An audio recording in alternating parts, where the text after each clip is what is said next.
How could this video possibly be this long? I mean, Sonic Heroes barely has any story. What is there to talk about?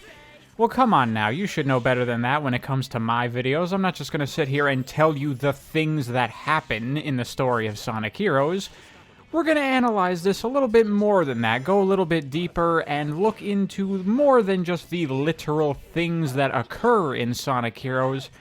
We're going to talk about the nature of the story, how it's executed, why it is the way it is, and many other things. So, buckle up, because we're going to talk about the story of Sonic Heroes.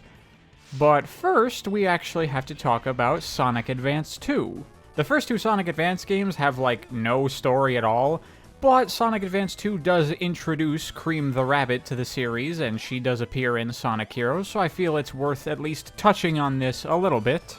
So Sonic Advance 2 is pretty straightforward. Eggman kidnapping animals, wants to get the Chaos Emeralds, and Sonic goes to stop him.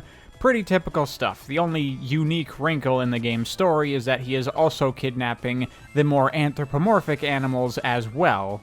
And one of those animals that he has kidnapped is Cream the Rabbit, and after defeating Eggman in the first boss fight, Sonic saves Cream and she introduces herself to him. And character-wise, Cream is kind of supposed to be like the same sort of thing that Amy was originally intended to be. Like, she's a sweet, kind, innocent little girl. But whereas Amy is more tomboyish and energetic, Cream is supposed to be more polite, more reserved, more kind, more sweet. You know, the quintessential example of, the innocent little girl type of character.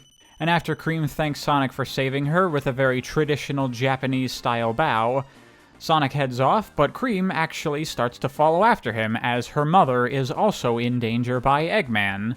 And we see at the end of the game that Eggman does in fact kidnap Cream's mother, Vanilla. It's never exactly explained why Eggman is kidnapping all these other characters, and why he wants Vanilla specifically. I don't know, maybe he has a thing for MILFs, but whatever. As this is the end of the game, of course Sonic goes super, chases after him, defeats Eggman, and then he manages to save Vanilla and return her to Cream. Aw, happy endings all around. And that's pretty much all there is to say about Advance 2. It's really just Cream's introduction as a character. Sweet, kind, innocent girl that can also be a bit brave and adventurous when she needs to be. Now, on to Sonic Heroes proper. What's interesting about Sonic Heroes is that this being the follow-up to Sonic Adventure 2, it's very clear that Sonic Team wanted to do a back-to-basics type of thing. Because as I said in my Sonic Adventure 2 story video, that game escalates very much, and it kind of feels like a finale for the Sonic series. But with it not being a finale, what do you do as the follow-up after such a crazy, huge, over-the-top climax like that? I think it's a fairly smart decision at that point to go to a more back-to-basics type of story. Let's calm down on the big, crazy anime stories a little bit, and do something more down-to-earth and traditional for the Sonic series. In a way, you can look at this as opening a new chapter in the Sonic story. If we look at Sonic 1 to Sonic Adventure 2 as Phase 1 of the story of Sonic, then Sonic Heroes is kind of the beginning of the next phase of the series. And I think this story direction also works considering that Sonic Heroes was the first multi-platform Sonic game after Sega stopped making consoles. So this is going to be the first Sonic game for a large number of people who had never had the chance to play Sonic before. It makes sense to do something very simple and straightforward to not overwhelm new players who don't know who any of these characters are or what the hell is going on. I've seen a number of Sonic fans criticize Sonic Heroes for its significantly smaller focus on story compared to the adventure games, but I actually think that this is a good choice considering all the things going on in the Sonic series at this point in time. As for the story itself, like the adventure games, we do have multiple different stories here, so we're going to tackle these one at a time, obviously beginning with the story of Team Sonic. And Team Sonic's story is literally as straightforward and simple as it can possibly be. It is literally, Eggman is trying to take over the world, and Sonic and friends go to stop him. That's it. It is really no more complex than that. And if you watch my Sonic Adventure story video, then you'll remember that I criticized Sonic Adventure for having such a simple story, but here I'm actually totally okay with it, because unlike Sonic Adventure, this game doesn't have 30 minutes of cutscenes for no reason when the story is that straightforward and simplistic. I have no issue with a very simple and light Sonic story. In fact, I kind of like that idea. I don't always need this crazy, dramatic anime story like what the adventure games were doing. I enjoy the simple stories of the classic Sonic games, and with Sonic Heroes in general being very classic style, it works for this game to lighten up on the story elements and again, be a very back-to-basics kind of thing. If this is your first time playing a Sonic game, then this is exactly the kind of thing you would expect. There are things that happen along the way, different cutscenes that progress a little bit as you go through the game, but there are really not much in the way of plot points or story elements or things like that in Sonic Heroes because this is very much a game first, and the story is really only there to frame the gameplay, as opposed to the adventure games, where it was kind of the opposite. It very much felt like the story came first in those games, and the gameplay was made to fit around that story. And again, I don't have any issues with that. I can take the story of Sonic Heroes for what it is, a story that's just meant to frame gameplay on. That said, I do think there is more to appreciate about the story of Sonic Heroes than a lot of people let on. Because while there's not that much in the way of cutscenes or plot in Sonic Heroes, there is a lot of character in this game.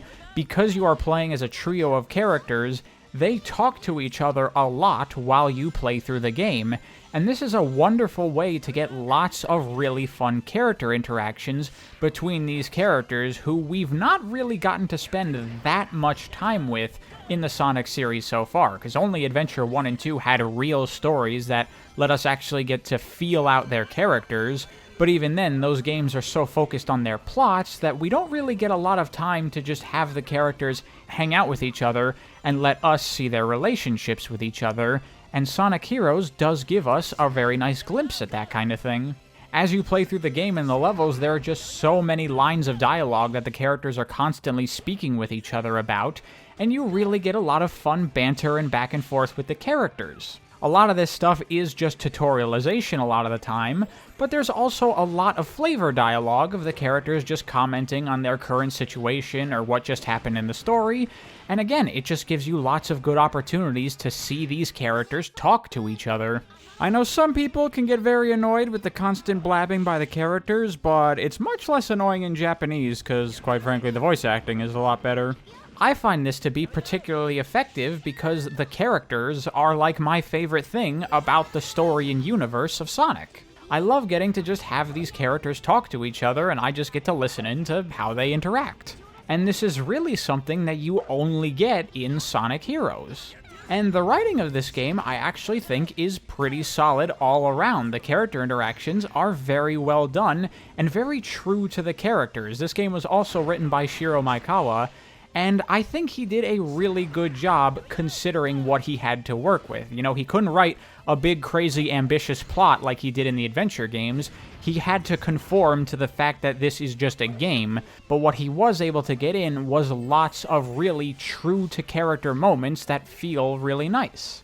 I do want to say that I did give Shiro Maekawa a little bit of heat in my Sonic Adventure 2 video, but I do think that he can be a fairly competent writer in the right circumstances. It's just that he can get a little bit careless sometimes, but a lot of the stuff in this game is really well done, whether that be just references to events in past games. For example, when you're going past this giant mushroom, Knuckles comments about how it's similar to the mushrooms on Angel Island, Mushroom Hill, that's cool. Or this fun little interaction that happens on Final Fortress, because one of the things in Tails' early character bios is that he is afraid of lightning. So you get this.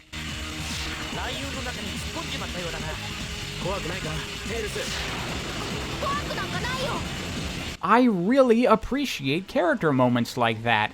And actually, I want to comment on just Tails himself, because I've seen a little bit of criticism that Tails kind of gets walked back character-wise in this game, which I don't agree with at all. Some people will say that after Sonic Adventure 1 and 2, Tails, was supposed to have earned his independence and become his own person, but now in this game, he's just tagging along with Sonic again like a sidekick. But I don't see it that way at all, because the whole thing with Sonic Heroes is supposed to be teamwork, and this game gives me much more of a vibe that Sonic, Tails, and Knuckles, the three of them, are all working together as equals. To me, this is not Tails being a sidekick, This is now him working side by side with Sonic as a peer. And a moment like that, I think, does a great job of showing that yeah, Tails is still scared of lightning, but he's grown and he's brave enough now to push past that and keep going. I think it's great. As far as the actual plot of Team Sonic's story, it's pretty straightforward. Eggman has this letter that he sends to the good guys, literally telling them, hey, in 3 days, I'm gonna take over the world. Just straight up inviting them to come try to stop him. Which, again, this exact same thing happened in Sonic Adventure 1, where Eggman just announces his plan, where if he didn't do that, he would have just conquered the world, and these guys would have been none the wiser. But in this game, there's actually a reason for it, because this is very obviously a trap. But of course, Sonic being Sonic, he doesn't care, he's gonna go anyway. But this time, Tails and Knuckles are tagging along, and I'm not 100% sure why Knuckles is here. This is a problem that will be recurring in many future Sonic games. Knuckles, shouldn't you be on Angel Island guarding the Master Emerald? Why are you just hanging out with Sonic and Tails, running around wherever the hell this game is supposed to take place? The answer is, shut up, don't think about it. They wanted Knuckles to be here, so he's here. Not my favorite thing in the world, as that is definitely not true to the character, but whatever. Another thing that happens in this game that is also similar to Sonic Adventure 1's story is that you will occasionally cross paths with other team stories, and while this can kind of feel like just random things happening for no reason, which is something I criticized Sonic Adventure 1 for, again, I actually think it works fairly well here, because this game being much less story-focused than Sonic Adventure was, this kind of just feels like the events that occur along this adventure. Like, yeah, Sonic and friends ran into Amy, and they had a little scuffle due to a misunderstanding, and really, it's just an excuse for there to be a boss fight. In fact, pretty much all of the instances where the teams fight against each other are like fighting game arcade mode levels of like stupid justification for these characters to fight each other, where it's just like, hey, why you looking at me weird? Let's fight, bro. And then that's it. That's the justification for why the characters are fighting. That's basically what we have here for the most part. And this kind of thing does come at the detriment of the actual writing, but again, this is one of those things where we're not trying to be too story-focused, we're just trying to be a game, so don't get too crazy with it, because the other team Sonic runs into is Team Dark, with Shadow there, who the last time these guys saw Shadow, he was fucking dead, but they don't have that extreme of a reaction to the fact that Shadow is alive, because we can't really dwell on this too much, we gotta just have the boss fight and move on, so the characters just have quick little quips that they throw back and forth, and we're fighting. But actually, in Japanese, I kind of like how this was done, because Sonic's line here specifically actually is a reference to when he survived his own death in the escape capsule. Shadow thought he was dead, and when he shows up in front of Shadow, he says... And now we have the reverse situation where Sonic thought Shadow was dead, and so Sonic once again says... In a way, you could argue this is actually very appropriate for Shadow's character, since the whole thing with Sonic and Shadow was supposed to be that they are the same in many ways in Sonic Adventure 2. And so, if Shadow and Sonic are the same, then it's also appropriate for Shadow to survive death just like Sonic did. Again, Shiro Maekawa getting in those nice little character details even if we don't have a big grandiose plot. Now, if only he could have done the same thing for Knuckles. While we're talking about Shadow, a nice little character moment that I really like is after the encounter with Shadow, Sonic and friends are talking about how they just ran into him, and like, what? How's that possible? Shadow's supposed to be dead. And again, you get this fun little character interaction. シャドウたちもエッグマンを追ってこっちに向かっていたんだ。間違いないだろう。なんだかお化けが出そうだよ。案外さっきのシャドウがお化けかもしれないがな。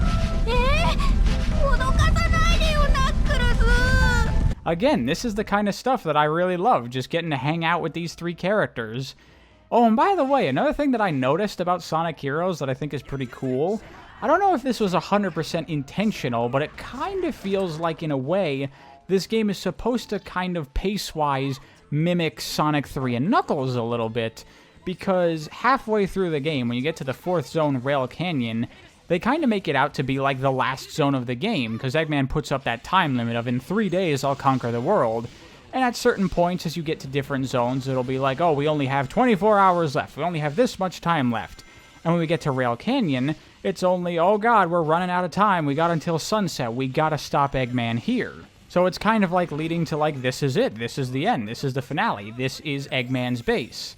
But once you defeat Eggman, you find that this was just a decoy, and it was actually just to stall Sonic and friends for him to launch his actual plan, which was to launch the Egg Fleet, and now he can fly that around the world and take over from the air. And so now Sonic and friends need to deal with this new situation, and it kind of, in a way, feels like the ending of Sonic 3, where we defeat Eggman, but we didn't really defeat him, and now we have to keep going, and we even have a bit of a reset from an Eggman base type of environment back to a natural environment with Frog Forest. Again, very similar to Mushroom Hill once you get to that reset at Sonic and Knuckles. Was this intentional or not? I can't really say, but I see a similarity here. And I guess while we're just talking about the adventure itself, can I just say, I fucking love the last 2 zones of this game, just aesthetically and thematically what they're going for. I absolutely love how Hang Castle is like a spooky, haunted mansion type environment.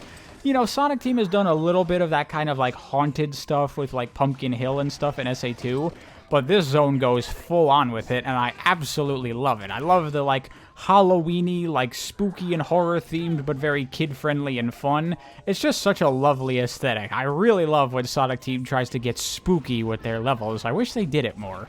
And then Egg Fleet, the final zone of the game, I just think this is fucking awesome. It's so epic, going from all these flying airships one to the other. It's so cool, and this game actually has a fair amount of cool environmental storytelling to it that I quite like. Like, if we go to Grand Metropolis, one of the things that Sonic and friends talk about is how Eggman's robots are stealing the energy from the city. You don't really get to see that in terms of, like, the robots actually doing anything, but, you know, they're trying to convey that idea that Eggman is stealing their energy, which I almost have to wonder if that's supposed to be the justification for how Eggman is powering his robots in this game, because for the first time in the Sonic series, the little animals that always pop out of the robots don't show up in this game. When you destroy the robots, there's just nothing there. So I feel like maybe they put in that line of like Eggman stealing other people's energy, and that's how he's powering his robots this time. Again, not sure if that's exactly what's supposed to be going on here, but the idea kind of works, doesn't it? And then when we get to Egg Fleet, the environmental storytelling here is super strong, because not only are you traveling from ship to ship, but you're also getting onto these massive battleships that Eggman has, climbing up to the top of them, and then blowing them up as you just travel over to the next thing. It feels just so, like, awesome and epic in a way that they've never really gotten across in gameplay before in the Sonic games. So to anyone who says that Sonic Heroes doesn't have much of a story, I disagree. It just doesn't have very many cutscenes, but there's a lot of stuff going on here that's just done a bit more organically in the game. Even the last level, Final Fortress, is on a massive ship that Eggman has, and the level itself is like crumbling and falling apart, kind of similar to the egg carrier in Sonic Adventure. As you're making your way through this, you are literally destroying the ship, and that is affecting the gameplay and the level design, which I think is cool. And then the story ends with a very simple, straightforward boss battle against Eggman. Sonic and friends beat him, and again, we get a lovely character interaction between our 3 heroes. ギリギリなんとかなったって感じか？そうでもないさ。強がり言いやがって。俺たちがいなきゃ今頃どうなってたことやら。確かにそうだな。Thank you, Knuckles. それにテイルスも。What a wholesome little moment, and it does a really good job of showing the relationships of the characters. You know, Sonic and Tails very much have that, like, brotherly kind of bond, but Sonic and Knuckles, it's more like, you know, they're dudes, they're bros, and, you know, they give each other a lot of shit, they like to, you know, give each other a rough time, and when Knuckles is like, you couldn't have done this without me, Sonic's like, yeah, you're right, and Knuckles is, like, surprised that Sonic is being genuine with him for once, because they're used to teasing each other so much. But after this adventure of working together and teamwork and all that, you know, sometimes it's time to just be real with each other. I very much like that. Again, the character interactions in Sonic Heroes, I think, are incredibly strong. And then it ends with a gag of Amy chasing after Sonic, you know, typical Sonic stuff. I think that's fun enough and it works well. So as far as a story where it's literally just Sonic and friends stop Eggman from taking over the world, I think this is incredibly well done, actually. Except for the Knuckles part. I still really don't like how Knuckles is just not guarding the Master Emerald for no reason. And actually, on the topic of Knuckles, that is my biggest criticism for Team Sonic's story here, is that while the ending gets that element of Sonic and Knuckles' relationship correct, throughout the rest of the story, Knuckles is almost kind of out of character. He doesn't really say much with very much personality to him. He's kind of just very pragmatic in the way he speaks, just like, I'll handle this, leave it to me. Sonic, you should do this. And very simple observational type commentary and stuff like that. Like, yeah, he mentions Angel Island and stuff like that, but in terms of, like, his personality, it's not a whole lot there, and I feel like they really missed an opportunity here for a really great arc between Sonic and Knuckles with their relationship. Because throughout the entirety of the game, Sonic and Knuckles don't continue that whole banterous thing of giving each other shit. That's pretty much just at the very end to have that little moment, which is cool, but it would have been more effective if things were done differently. So let's do something a little interesting. Let's rewrite the first scene of Sonic Heroes, and I'll show you what I'm talking about. How about instead of Sonic running through the canyon by himself, let's say Sonic and Tails are both off adventuring, hanging out, and then we can have Knuckles show up, and Sonic and Tails can be like, oh, hey, Knuckles, what's going on? Not often we see you off Angel Island. And then Knuckles can be the one that presents Sonic and Tails with the letter from Eggman. That would give him a reason to leave Angel Island, because he's like, I have to get this letter to Sonic. And then Sonic can read it and be like, all right, we'll take care of this. You ready, Tails? And Tails is all, yeah, let's do it. And then they're about to head off and go find Eggman, but then Knuckles is like, wait a minute, I mean, this is clearly a trap. You guys are just gonna go? And Sonic can be like, yeah, it's probably a trap, but we can handle it, no problem. And Knuckles can kind of have, like, an uncertain look, like, I don't know, I have a bad feeling about this. And Sonic can be like, you worry too much. We got this. You can head back to Angel Island. Don't worry about it. And Sonic and Tails run off, and we leave it on a shot of Knuckles looking worried. And then we cut back to Sonic and Tails as they're running together. And then Knuckles catches up from behind them, and Sonic can be all like, oh, Knuckles, you got something else to say?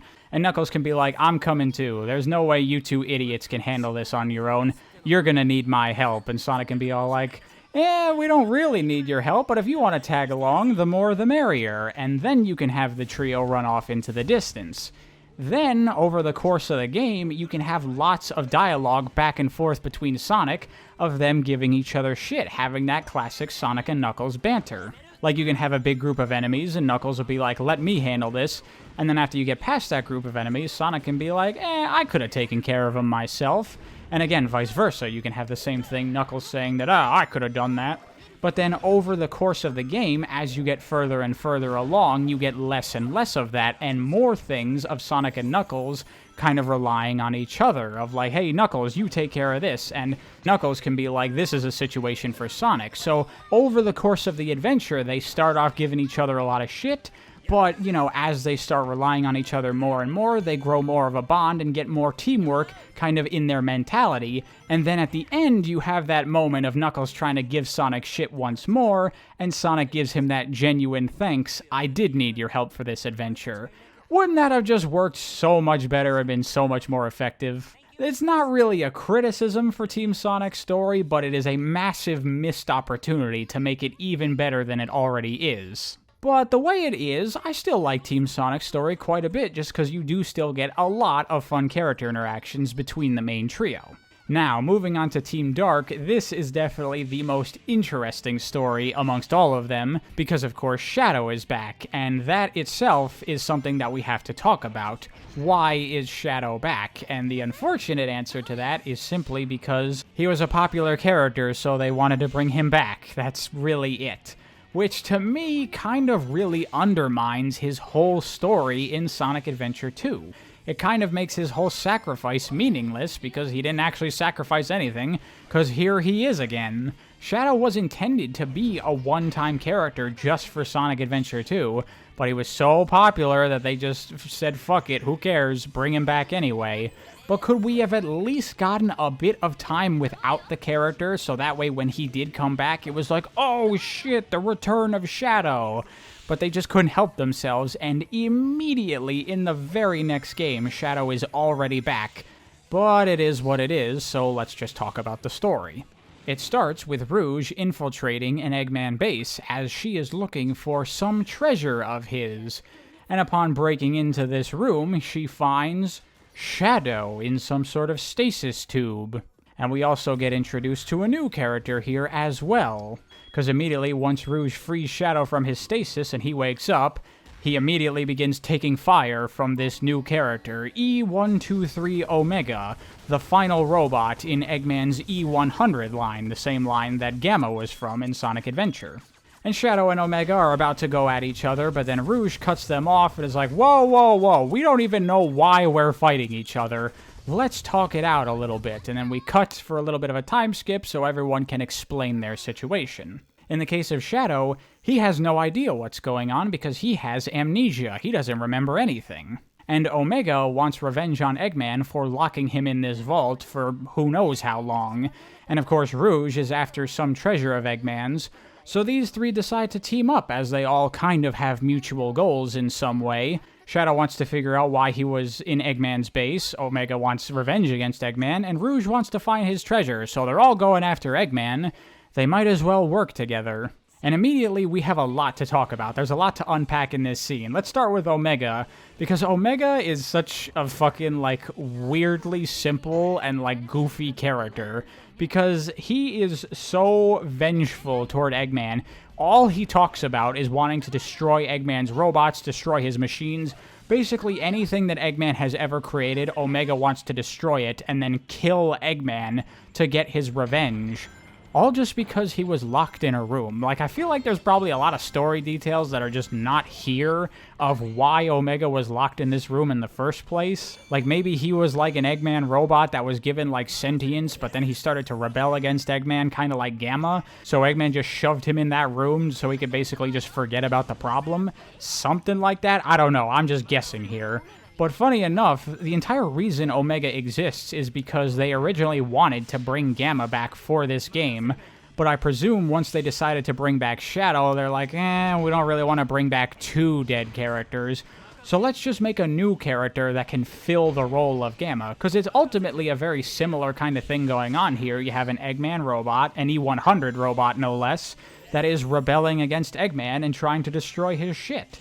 It's just for a much stupider and funnier reason. And because of that, Omega is actually one of my favorite Sonic characters. He is so funny and amusing because he just is non-stop talking about just wanting to destroy shit, kill things, blow stuff up. He is so just completely dead set on his objective. He's like a Terminator or something like that, which is just really fun. Now, as far as Shadow goes, his whole amnesia angle, I think I understand why they did that, because the Shadow of Sonic Adventure 2 is by far the most complex and depthful character that has ever existed in the Sonic series. And with this game being so much more like the classic Sonic games, that Shadow really does not fit in this version of Sonic. It would be weird to have a character as simplistic and goofy as Omega, and then a character with so many layers to him like Shadow, standing right next to each other. So in a way, this amnesia is kind of meant to, simplify Shadow's character without, undoing the past. He is still the same Shadow, he just doesn't remember that, so he ends up feeling like a simpler character because of that. Because essentially, Shadow's entire character in this game is that he has amnesia, and that he's cool. And you know what? I'm actually perfectly fine with that, because Shadow is cool. However, the whole idea of him wanting to find Eggman and have him explain what happened to Shadow, I mean, that's fine in terms of, wanting answers of why he was in that pod, why he was in Eggman's base. That's all fine.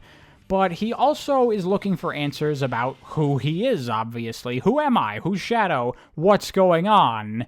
And unfortunately for him, there's no one in the immediate vicinity who knows who Shadow is. Absolutely no one. There's no character at all that he is currently talking to that knows exactly who Shadow is and what happened to him that can explain to him what's going on.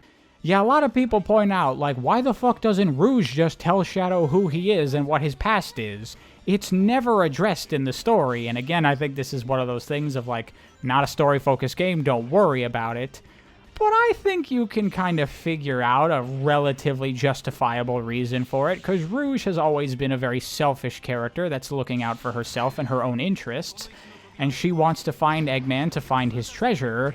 So she's like, hey, if I don't explain who Shadow is to him, then he'll have a reason to go after Eggman too, which means we'll have a common goal so we can work together, making my job easier. So in a way, you could see this as Rouge kind of manipulating Shadow for her own benefit. I would say that is very in character for Rouge, and is a fairly justifiable explanation.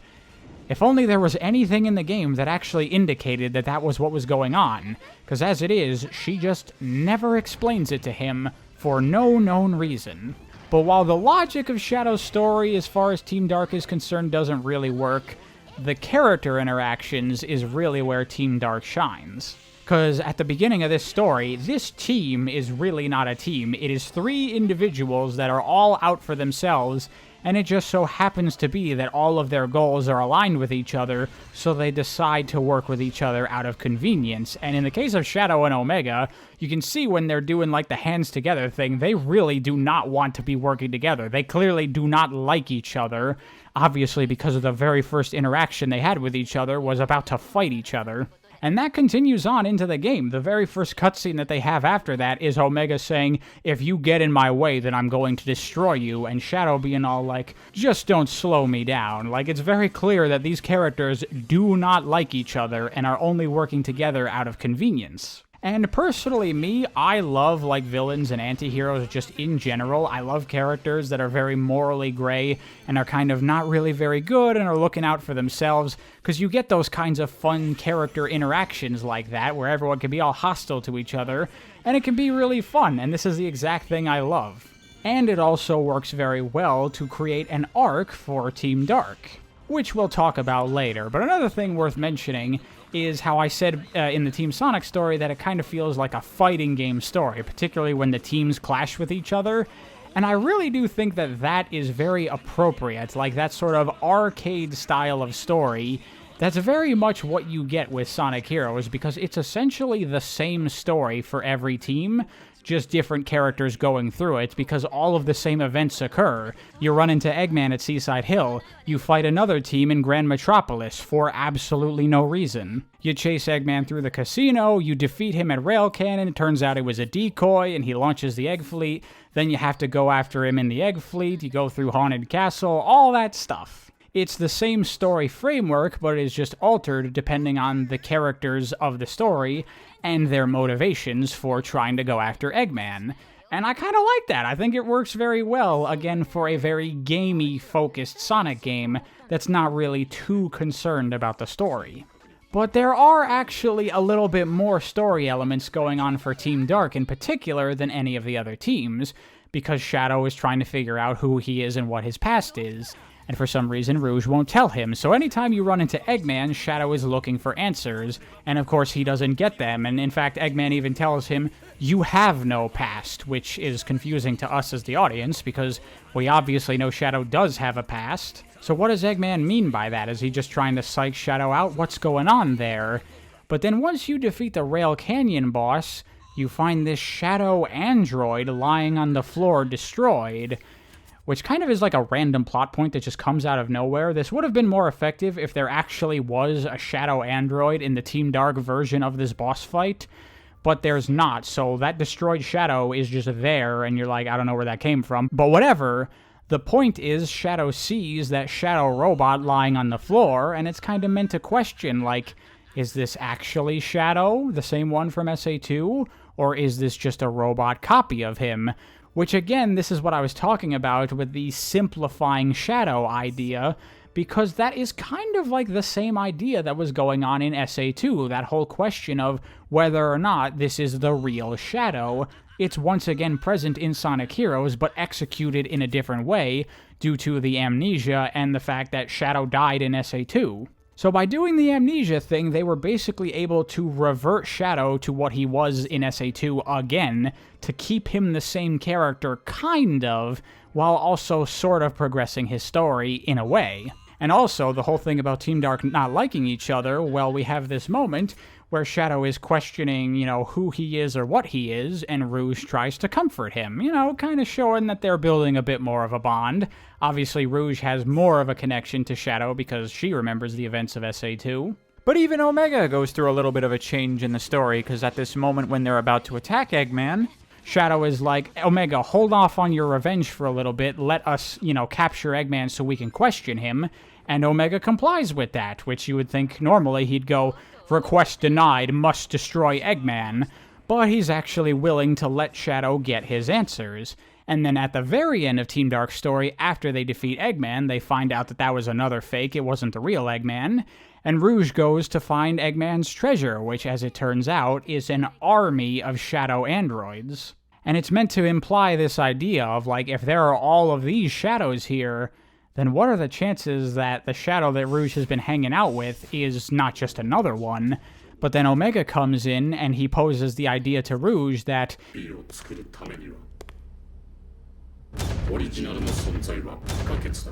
implying that it's possible our Shadow is the real Shadow, again, revisiting that same exact story beat from Sonic Adventure 2 in a different way. But also it's nice that Omega actually takes some time to comfort Rouge in this moment when she's questioning whether or not Shadow is actually the real Shadow.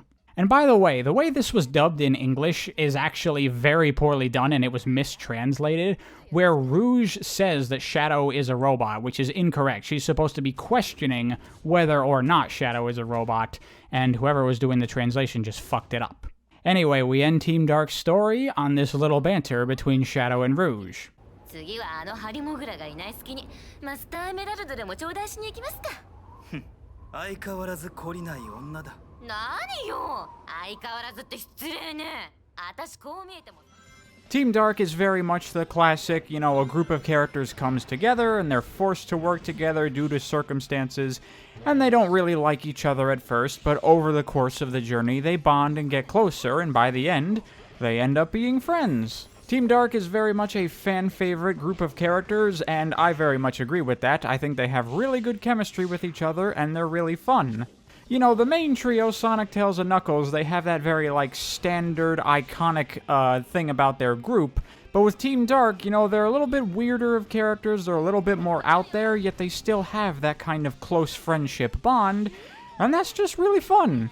Now, Team Rose's story is very simple. Team Rose is comprised of Amy, Cream, and Big, and they all are working together because Sonic has apparently kidnapped Froggy and also Chocola, who is the sibling of Cream's Chow, Cheese. That's actually something I didn't mention in the Sonic Advance 2 part, but another thing about Cream is that she is very close to Chow. She makes friends with Chow very easily. In particular, this one Chow, Cheese, is her best friend, and the two are always together. And apparently, for some reason, Sonic has kidnapped Chocola and Froggy. Like, what the heck is that? What's going on? And these three are kind of just moping around, but then Amy's like, hey, we can't just stand here and do nothing. If we want to resolve this situation, we need to take action. And she kind of leads the other two on an adventure to find their friends. And I have to say, Amy is spunky as fuck in this game, and I absolutely love it. カエルくんの匂いだ。所長、チーズもチョコラが近くにいるって言ってます。よーし、じゃあ突撃。この天才が作り上げた世界に恐怖をばらまく無敵艦隊。まずはその恐怖、己の身でとくと味わうがよいわ。私らだってやるときはやるんだから。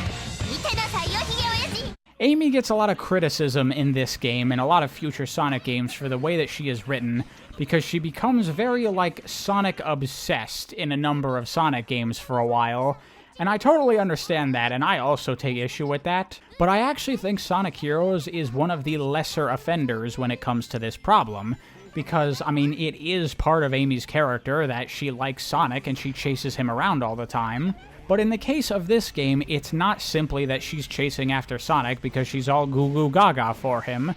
She's also chasing after Sonic because she wants to help her friends find their missing friends as well. People get very hung up when Team Rose fights with Team Sonic because Amy has this line about trying to force Sonic to marry her, but really it's just supposed to be a joke. It's not to be taken that seriously. Again, this is fighting game stupid justification to how to get the characters to fight each other. They think that Sonic has Chocola and Froggy for whatever reason, and Sonic is all off-put by Amy's aggressive advances, and so that's good enough of a justification to try to get a fight going on here. Whatever, I think it works well enough in the context of the type of story this game is trying to tell. And also, in Japanese, this is much less bad than it is in English, because Amy is just saying that today's the day she's going to get Sonic to marry her, implying to me, at least, that she actually means she's going to convince Sonic to do that, like she's going to win his heart. So this isn't even as bad as most people think it is, it's just the result of bad dubbing. And the thing is, after this moment, Amy's not really chasing after Sonic at all, because the misunderstanding gets cleared up during this fight. It's very easy to miss because it's done with in-game dialogue during the boss fight, but Tails and Knuckles and Sonic are all saying, like, we don't have Chocola and Froggy, we have no idea what you're talking about. And then Sonic manages to get away, so they're still going after him for a while because Amy's not convinced. But once you get to Rail Canyon and they get the fake-out Eggman, Amy comes to the conclusion that actually it was probably Eggman that stole Chocola and Froggy for whatever reason, so instead, the objective shifts to being going after Sonic to going after Eggman. So for the rest of this story, Amy is not concerned with Sonic at all, she is just leading her friends to save their loved ones that are in danger. How is this bad characterization for Amy? Like, the whole Sonic love thing is a part of her character. I think it's well enough integrated into this story, but actually lets Amy do something independent for once. I would actually say this is a very good kind of apology for the way Amy was treated in Sonic Adventure 2, where no one was taking her seriously. Now she is leading her own team and fighting Eggman herself. And I think it works relatively well with her team because Cream and Big are not exactly the super strong, tough hero characters that Sonic and friends are. They are on the lower rungs in terms of, Sonic power level. I mean, especially Big. He's supposed to be a fucking nobody.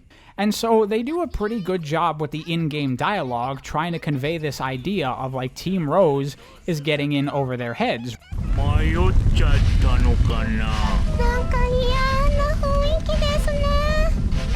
ビビってんのよ。チョコラとカエルくんのためでしょ。ガッツ見せなさいよ。僕もみんなのために頑張らなきゃ。大変なところに来ちゃったわね。怖いです。でも頑張らなくちゃ。カエルくん。This is very much continuing on that arc that Amy had in Sonic Adventure 1 of her feeling more confident with herself. And for Amy herself, she wants to also defeat Eggman as a way to prove herself that she's not just a weak little girl, and she can be a hero too, and in that way kind of impress Sonic, and in that way try to get him to fall in love with her. Again, simple stuff, but I think it works relatively well incorporating Amy's love for Sonic into the story. And then at the end, Team Rose does manage to save Chocola and Froggy, they get their friends back, and it's happy days for Cream and Big, and Amy, kind of like as her reward, karma-wise, for helping her friends, she gets the reward of, hey, there's Sonic, and she gets to go chase after him, as she is wont to do. I think Team Rose's story actually works and is fairly effective. Yes, they do use Amy's feelings for Sonic mainly for comedic purposes in this game, but honestly, I don't even think that's the worst way to handle it, because Amy is only supposed to be 12 years old. It's not like her feelings for Sonic can be real in that sense. So I think it's relatively appropriate to not really take it that seriously. And yeah, in case you didn't notice, cream, cheese, chocola, vanilla, obviously they're doing like a whole thing with all those characters' names. But fun fact here that is very shitty, Chocola, like this whole game for Cream was about trying to save Chocola, and at the end she manages to do that. However, Chocola is never going to appear in the rest of the Sonic series ever again. Why does this character just get abandoned? I have no idea. Now, on to Team Chaotix. This one is very interesting because this is actually a team of returning characters, Espio, Charmy, and Vector, from Knuckles Chaotix, but actually not really. These characters have essentially been retconned substantially from their versions from Knuckles Chaotix to be completely different characters. Now these three are a trio that make up the Chaotix Detective Agency, and there's a lot to get from the Chaotix just in this opening cutscene. I actually think this scene is incredibly well done, because in such a short time, it manages to get across so many things about these characters and their situation. Right off the bat, Vector likes music, and Espio is a cool guy. Then Charmy comes bursting in and makes a whole mess and a huge commotion and all this stuff. Espio throws a kunai to catch the box he was carrying because he's a ninja. And inside it is a radio of someone wanting to hire the Chaotix Detective Agency for a job, saying he can pay very well. And we learn that Vector and Charmy are both very greedy, money-focused characters. But Espio, as the cool, collected ninja, has a bad feeling about this. But Vector tells him, hey, this is company policy. Any job that's willing to pay the right price, we take on. Establishing that Vector is the one in charge, and then Charmy is just repeating what Vector says because he's an annoying child. And then Team Chaotix goes to work. Like, this gets across everything you need to know about these characters. It is extremely well done, and there's even a couple of extra details you can glean if you pay a little bit more attention to what's going on. Because it's not just that Vector is a greedy character and money is all he cares about, because look at their office. This place is a fucking dump. These characters are poor, they're losers, and so to me, it comes off not just necessarily that they're greedy, but that they're desperate for money, that they need to get paid in order to keep the lights on and to feed themselves. You definitely get this very much outcast kind of vibe from the Chaotix. These three are just a bunch of losers that somehow came together and formed this group just to try to make ends meet. And really, the Chaotix don't really come off to me as a necessarily pure detective agency. I mean, just the way Vector speaks in Japanese, he sounds like a fucking Yakuza.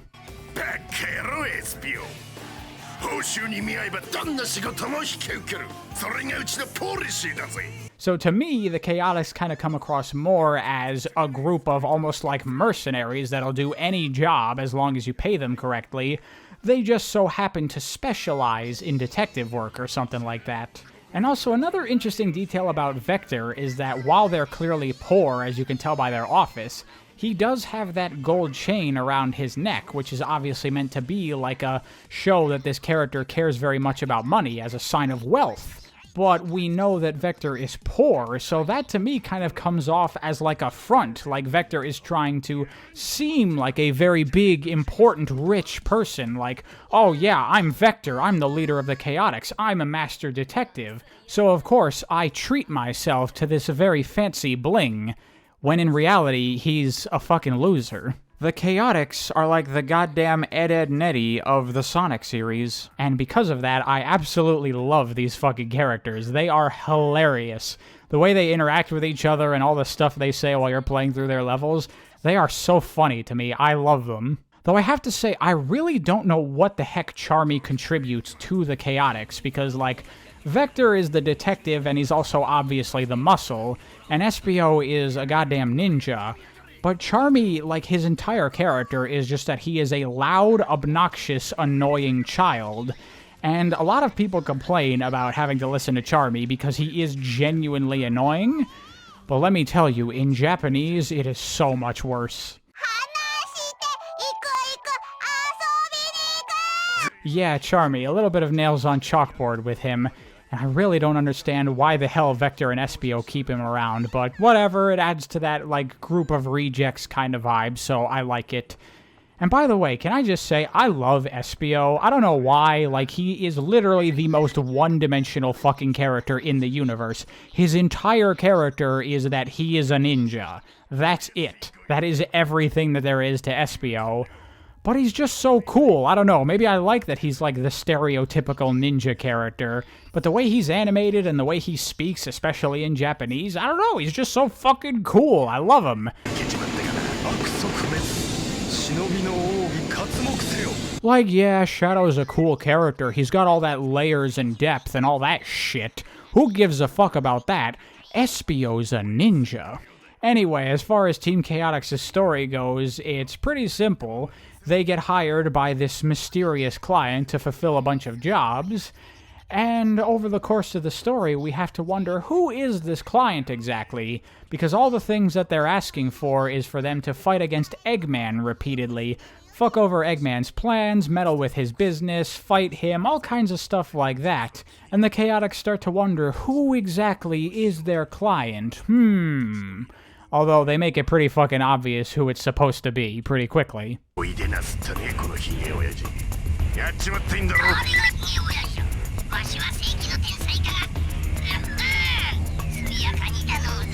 By the way, something that 100% confirms that the Chaotix have basically been totally rebooted as characters, they have no idea who Eggman is in this game. When they encounter him for the first time in Seaside Hill, they don't know who he is. Meaning that Knuckles Chaotix is either no longer canon, or not part of this canon, or something.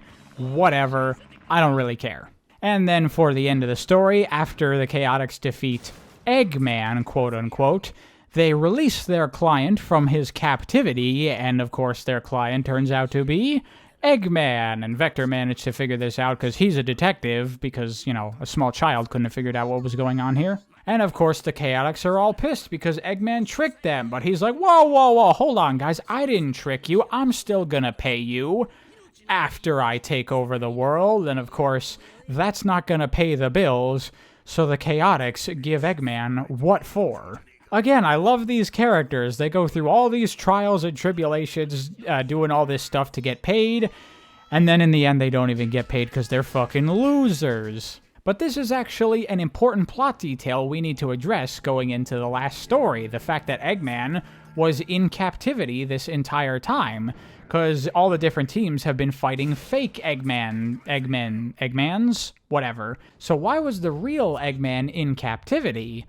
Well, that's because at certain points in all the other stories, we get a little bit of a tease of something, that these fake egg people are actually someone else. And after the Chaotix are done beating up Eggman, they finally get to asking him, who is it exactly that caused this whole incident in the first place? And we learn that it was Metal Sonic all along, making his return in a main series game since Sonic CD, now with a new, upgraded form. It turns out that this entire thing was actually just a setup by Metal Sonic so he could copy everybody else's data, and he stole Froggy and Chocola to copy Chaos's data, as Froggy once possessed Chaos's tail, and Chocola is a Chow, and they obviously have a very close relationship to Chaos. So Metal Sonic kidnapped them for that purpose, which then also explains why, quote-unquote, Sonic stole Chocola and Froggy. It also explains why Eggman would send that letter to Sonic and Friends in the first place. Metal Sonic is the one who sent that because he wanted Sonic to destroy all of Eggman's stuff so he could copy his data. I don't really understand exactly what they mean by copying data, though. This is a very Japanese writing thing. I've copied your data, whatever the fuck that's supposed to mean. Like, I assume it's like their performance data, like, you know, the way that they move, the way that they fight, all of their abilities, things like that. But Metal Sonic doesn't use any of that data to mimic anybody or anything like that. Somehow all of that data enabled him to turn into a giant robot dragon monster in a transformation sequence that goes on for way too fucking long. Which is very similar to what happens at the end of Knuckles Chaotix, actually, which makes me wonder if this game maybe was partially, like, inspired by that game, or supposed to be like a do-over of that game, considering it also does bring the Chaotix back. I don't know, but you can't deny the similarities. Anyway, everybody teams up to fight the giant Metal Sonic robot thing, which, by the way, can I just say, you never have a boss fight with just normal Metal Sonic in this game, which is such a waste, considering that they gave him this crazy new redesign. Like, why even bother with this whole thing if you don't actually use it in a boss fight? I have a feeling that maybe there was supposed to be something like that, and they had to cut it out of the game or something like that, because, I don't know, it's just so weird. Anyway, while everybody else is fighting Metal Sonic, Sonic and friends use the Chaos Emeralds to transform into their super forms, or rather, Sonic uses it to transform into his super form, and Tails and Knuckles just get like these fire bubble things. And a lot of people take issue with this fact, like, why can't we have Super Tails and Super Knuckles? Those were in Sonic 3 and Knuckles. What the fuck? Why are these characters getting gypped? This is bullshit. But I gotta say, to be honest, I actually think that this is the correct decision about what to do here. Because for one, I don't think every single character in Sonic should be able to transform into a super form, because then we get like the Super Saiyan problem of like, it's a super big deal when you first introduce it, but then we just kind of take away from it over time by just having more and more characters able to do it, and then it just doesn't even matter anymore. But also, just in terms of like in-universe stuff, it actually makes sense that Tails and Knuckles can't transform into super forms.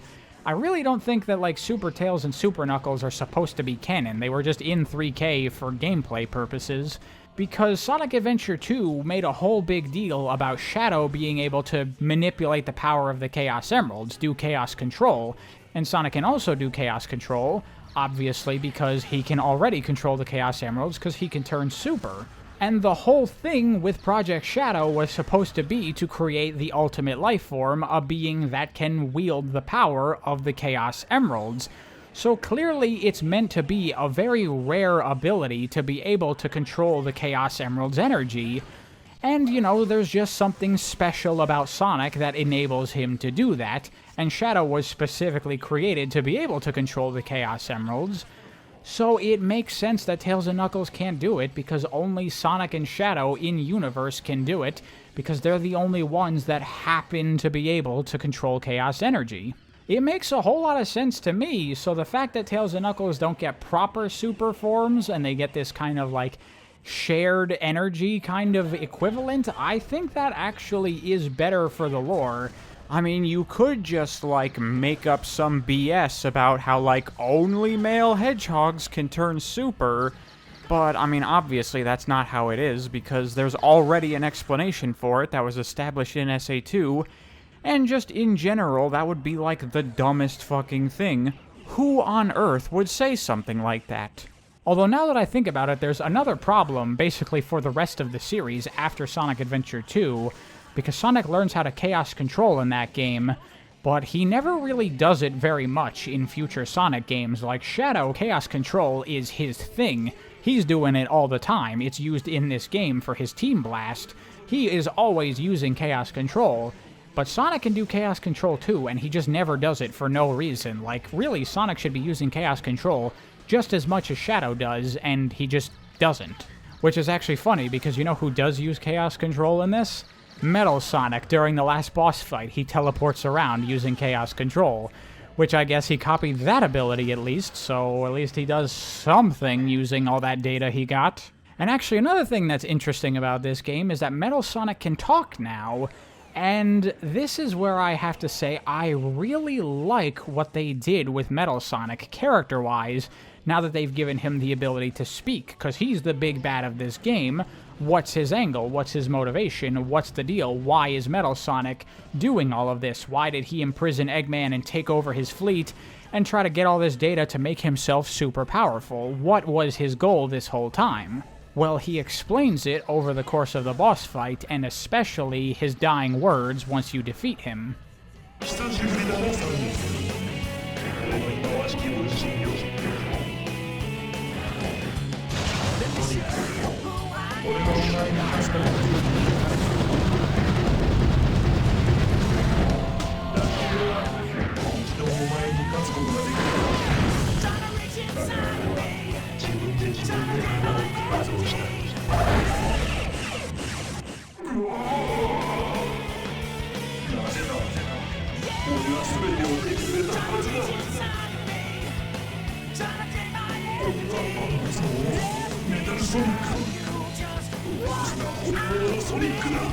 This, to me, is a fantastic direction to take with Metal Sonic as far as characterization goes, Because Metal Sonic's whole thing is that he's supposed to be a duplicate of Sonic, a doppelganger, a copy, one-to-one, the same as Sonic.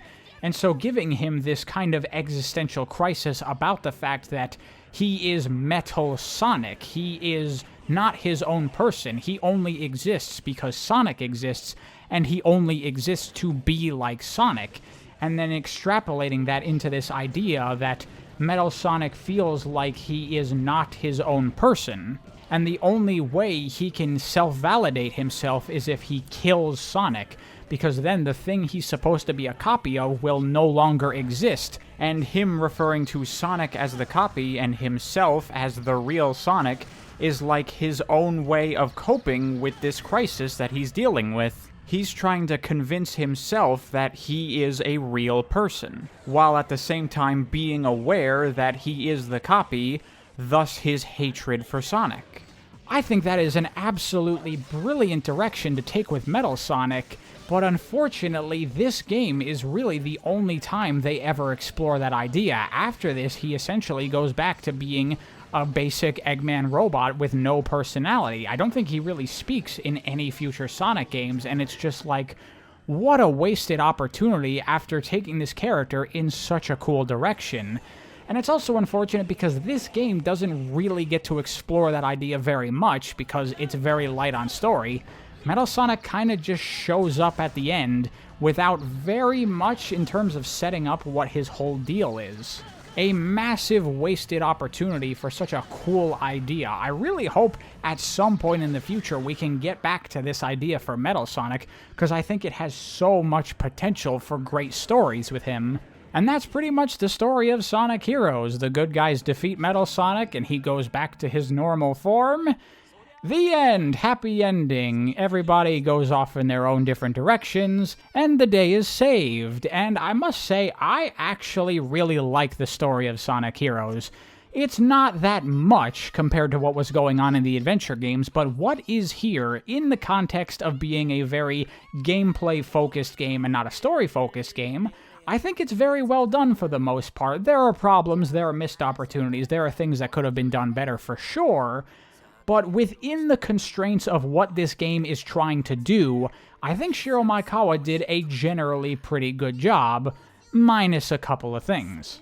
The thing I particularly like about Sonic Heroes is that it very much kind of feels like a quintessential Sonic adventure story. Not literally like Sonic Adventure, just like Sonic going on an adventure that you would find in a Sonic game. Like so many Sonic games end with, Sonic going off to another adventure. And this is what I imagine happens in between, like, the bigger Sonic games with the more dramatic stories. This is another adventure. This is the ultimate example of just another adventure that Sonic goes on. Very simple, very straightforward, very by the numbers. Just classic Sonic fighting Eggman, but lots of really great character stuff and just fun along the way. I think it works really well as just a snapshot of what the Sonic series is supposed to be. And in that sense, I think it works very well, considering that this was supposed to be a back-to-basics type of story, also meant to introduce a whole bunch of new people to the universe of Sonic. And having all these different characters in the game does a decent job of getting people up to speed in introducing people to the cast of the Sonic universe. So honestly, I have to say that while it's not as big or ambitious or epic or as thematically well-written and, all that stuff, in a way, I almost like the story of Sonic Heroes more than SA2, because this game is kind of addressing the exact thing I talked about at the end of my SA2 story video, about how the Sonic series starts going very much more story-focused and much more heavier, darker, more dramatic, more action-y. This is the one game that's the exception to that. This game very much feels like it's carrying the torch of the spirit of the original version of Sonic, the classic Sonic series. This game is very emblematic of what those games were trying to do in terms of story and tone, and I very much like it. I love all the character interactions. I love that we're not bogged down with tons of cutscenes and all this drama. That this is just a fun video game with likable characters and fun moments. I think it works very well. However, there is something else that I need to talk about with this game, which is that while I like the story for what it is, I actually would say that, to me, this is where the Sonic series jumps the shark. This is going to be a whole long spiel, so get ready for it. As I said in my Sonic Adventure 2 story video, that very much felt like the ending of the Sonic series in terms of epicness and kind of bringing the series to a conclusive finale ending. And up to that point in the series, I think that things were pretty well done as far as game-to-game continuity goes. I mean, there's a lot of weird stuff going on in the classic games, and a couple of retcons here and there once you get to the adventure stuff, but generally you can very much see a through line of all of the games up to SA2, but then SA2 kind of ends it there, and so with Sonic Heroes, we have to, as I said, open a new chapter for the Sonic series. But the way that they chose to do that, I actually think was a very large misstep. I think that what they chose to do was not really the correct way to handle the Sonic series. This is very much just my opinion here, and I imagine most people are going to disagree with me on this. But, like, let's think about Knuckles. Why is he tagging along with Sonic and Tails? No explanation given. He's supposed to be guarding the Master Emerald on Angel Island, but he's not for no reason, and you just have to just accept that. And this is a problem with Knuckles' character that the series is going to have to run into time and time again when we want to include Knuckles. You either have to somehow get the Master Emerald and Angel Island involved in the story, or you just ignore it and pretend like that's not a part of Knuckles' character and that he's just Sonic's friend. Obviously, the latter option sucks because that's not being true to the character, but the former isn't really very good either because Knuckles is a mainline Sonic character, so he's in most of the games. We can't have every single fucking Sonic story revolve around the Master Emerald in some capacity. So what do? You're between a rock and a hard place here. And so most of the time they opt for just like, fuck it. I mean, like at a certain point, they essentially remove the whole Guardian of the Master Emerald thing from Knuckles' character, and they just don't talk about it anymore at all. But it's like, what do you do with Knuckles otherwise? This is the difficulty of his character, it's just, that's how it is. And I think that there is a solution to this problem, which is that Knuckles doesn't need to be in every Sonic game. He doesn't need to be in most Sonic games, and in fact, I would say that most characters don't need to be in every Sonic game.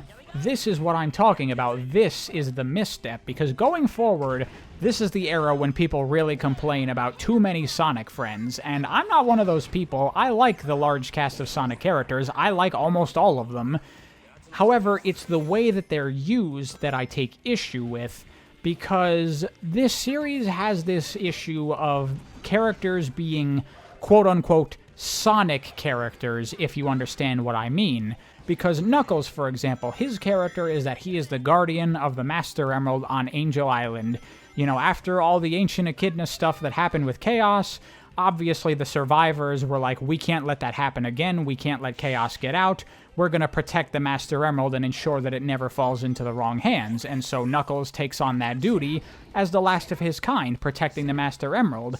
And in the Sonic 3 manual, it states that Knuckles has been alone on Angel Island guarding the Master Emerald for years and has never really met other people very much, because he's fulfilling his duty. But then after Sonic 3 and Knuckles, suddenly Knuckles goes from his life being about him being alone on Angel Island to constantly getting involved in Sonic's affairs. And this is what I'm talking about. He went from being his own character that just existed in this universe to a Sonic character where, to some degree, his existence revolves around Sonic. He's constantly running into Sonic multiple times over and over and over, and the Master Emerald has come under threat numerous times, usually due to events revolving around Sonic, when it went completely untouched for who knows how long, years, decades, maybe even centuries. Because Knuckles went from being just a character in this series to the moment he meets Sonic, Now he needs to become a recurring character in the Sonic games, meaning he needs to repeatedly get involved in Sonic's adventures, which either means the Master Emerald coming under danger way more often than it ever has before, which almost kind of makes Knuckles seem like he's bad at his job, or it forces Knuckles to just ignore the Master Emerald, betraying the purpose of his character.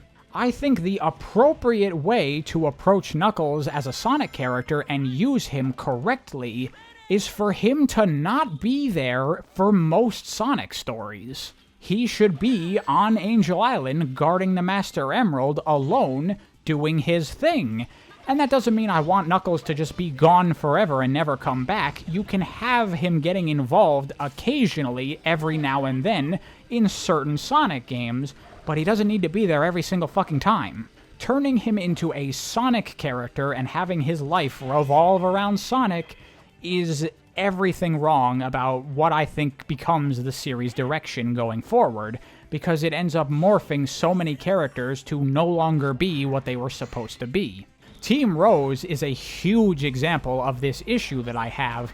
Big, his entire purpose as a character in Sonic Adventure was that he is a background character. He is not a hero adventurer type character. He doesn't get involved in the big grandiose Sonic adventures. He has nothing to do with it. He doesn't belong here. But now here in Sonic Heroes, he is going on a heroic adventure just like any other Sonic character would, and that is the improper use of his character. I would actually argue his use in Sonic Adventure 2 is the right way to use Big's character, where he just randomly shows up in the background of levels and you go, Big, what the fuck are you doing here? Because that is literally exactly the feeling you're supposed to get when you see Big the Cat. But now, in Sonic Heroes, he has turned into an adventurer hero-type character like any other character would be, and that's just the wrong way to use Big. I'd actually even argue that Amy is being misused here as well, because while her story in this game is a nice continuation of what was going on in Sonic Adventure, it's also a betrayal of what Amy was even created to be. Amy is supposed to be a normal person. She is not a hero like the other characters. That's what her entire story arc in Sonic Adventure was about. Her managing to do something despite the fact that she doesn't have the abilities and strengths that Sonic or Tails or Knuckles have. But now in this game, she is leading Cream and Big as they take out armies of Eggman robots and defeat Eggman themselves, again like any other hero-type character would be, which is the opposite of what Amy's purpose was supposed to be. In my opinion, you undermine the entire story that she went through in Sonic Adventure of her managing to become a hero despite not having these abilities by just ignoring that fact and making her as strong as anybody else.